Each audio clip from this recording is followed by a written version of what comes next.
Hi friends, मैं Amay sir.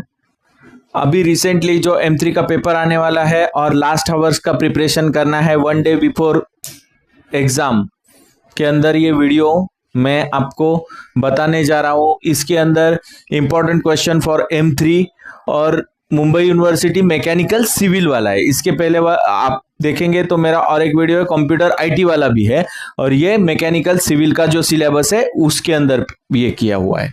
सबसे important चीज़ है जो चैप्टर है उसके अंदर मैं 15 क्वेश्चंस इंपॉर्टेंट क्वेश्चंस बताने जा रहा हूं। तो यहाँ पे देखो, मैं पहला चैप्टर लैपलास है, लेकिन लैपलास से नहीं आपको बता रहा हूं मैं, कॉम्प्लेक्स वेरिएबल। कौन सा? कॉम्प्लेक्स वेरिएबल के अंदर बताने जा रहा हूं। कॉम्प्लेक्स वेरिएबल के अंदर u दिया है, u minus u plus v, u minus v, u v is given. इसमें से कोई भी एक दिया और एक निकालना है। इस तरह का एनालिटिक फंक्शन का प्रॉब्लम ज्यादा करके पूछा जाता है। इसके बाद ऑर्थोगोनल ट्रेजेक्टरी फैमिली वाला जो ये दिया रहेगा आपको इक्वेशन, उससे आपको ऑर्थोगोनल ट्रेजेक्टरी निकालनी है। इस तरह का सम 6 मार्क्स के लिए पूछा जाएगा।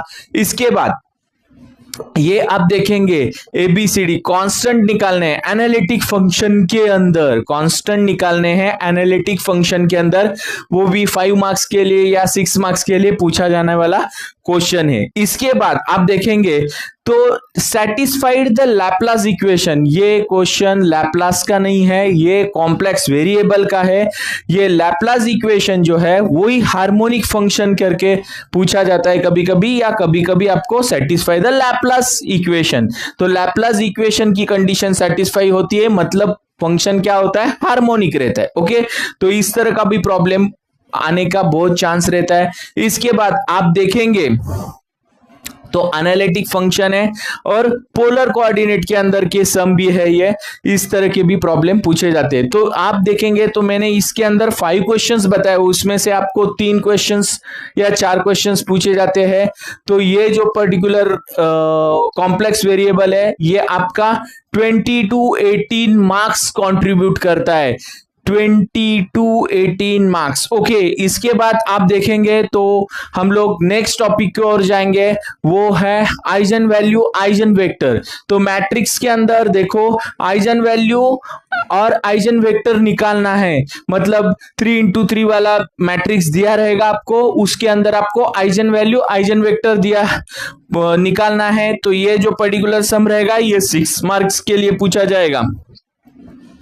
इसके बाद ये क्वेश्चन आता है ज्यादा करके, डायगोनाइजेबल वाला आता ही है, और इसके अंदर आगे पूछा जाता है diagonal and transforming matrix find करने के लिए। तो ये क्वेश्चन कंप्लीटली 8 मार्क्स के लिए आता है। कितने मार्क्स के लिए? 8 मार्क्स के लिए। ध्यान से देखना है, मेरे प्लेलिस्ट के अंदर मैट्रिक्स, कॉम्प्लेक्स वेरिएबल के सब ये टाइप के सम्स सॉल्व किए हुए मिलेंगे आपको, और मैं डिस्क्रिप्शन बॉक्स में इसके प्लेलिस्ट भी आपको देने वाला हूं। ओके, तो प्लेलिस्ट आप देखेंगे तो ये सब सम आपको वहां पे मिलने वाले हैं, और प्रीवियस क्वेश्चन पेपर सॉल्व किए हुए उसके अंदर के ही सम है। ओके, इसके बाद आप देखेंगे तो आइजन वैल्यूज कैलकुलेट करनी है। ये प्रीवियस क्वेश्चन पेपर के प्रॉब्लम्स है, इस टाइप के प्रॉब्लम्स ज्यादा करके पूछे जाते हैं। तो ये भी पर्टिकुलरली 5 to 6 मार्क्स के लिए रहेंगे, तो ये भी बहुत ही इंपॉर्टेंट क्वेश्चंस रहेंगे। तो इस तरह के भी पूछे जाते हैं। इसके बाद कैली हैमिल्टन का प्रॉब्लम पूछा जाता है, वो भी 6 मार्क्स के लिए आपको पूछा जाता है ज्यादा करके, वो भी बहुत आसान रहता है।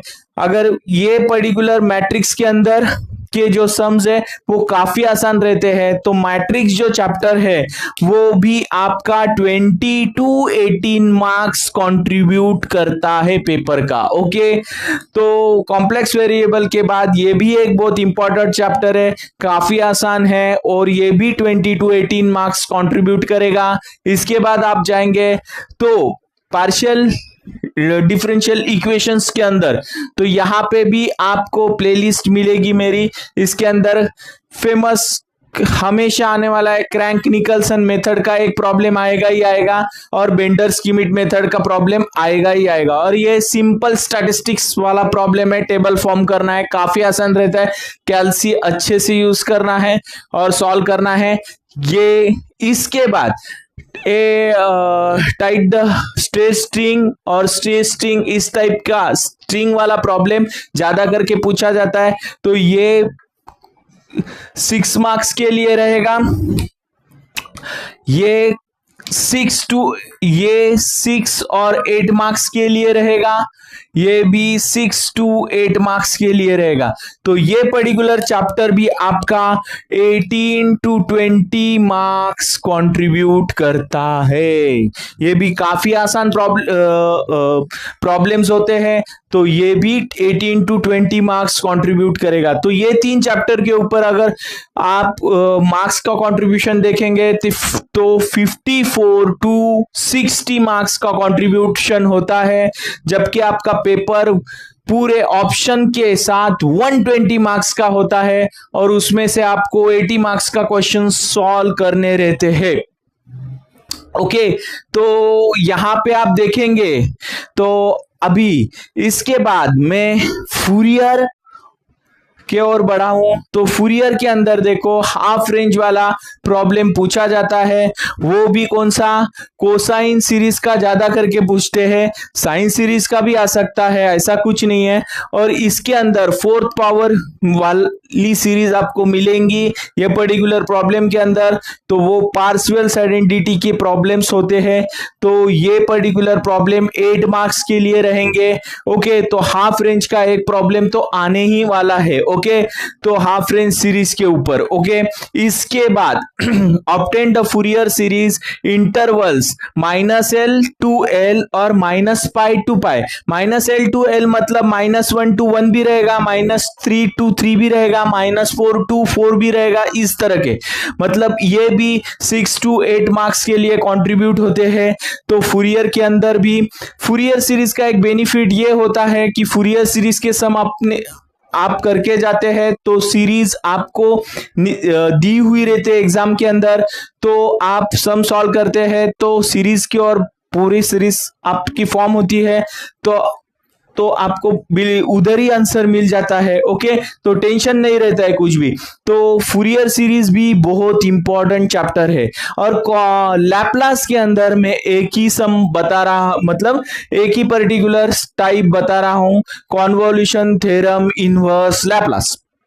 तो लैपलास के सम क्यों नहीं बता रहा हूं, क्योंकि लास्ट आवर्स में लैपलास पॉसिबल है नहीं करना, क्योंकि लैपलास के अंदर सम के प्रेडिक्शन करना बहुत डिफिकल्ट है और वैरायटी बहुत है। इसके अंदर आपको पढ़ना है तो फर्स्ट चैप्टर से उसके सभी प्रॉपर्टीज पढ़ना है, तो ही जाके आप पर्टिकुलर उसके सम सॉल्व कर पाएंगे। ओके, तो अगर लास्ट आवर्स में ये पर्टिकुलर प्रॉब्लम स्ट्रेटेजी आप यूज करते हैं, वैसे तो आप आपके हिसाब से कोई भी स्ट्रेटेजी बना सकते हैं। आप को कौन से मैथ्स के कौन से टॉपिक अच्छे होते हैं, आप इंटीग्रेशन डेरिवेटिव्स में काफी बेहतर हो, तो वो तो आपको फूरियर लैपलास में कुछ प्रॉब्लम नहीं आएगा। लेकिन इंटीग्रेशन डेरिवेटिव्स थोड़ा वीक रहेगा, तो ये टाइप की स्ट्रेटेजी यूज करते हैं तो भी बेनिफिशियल रहेगा आपको। ओके, तो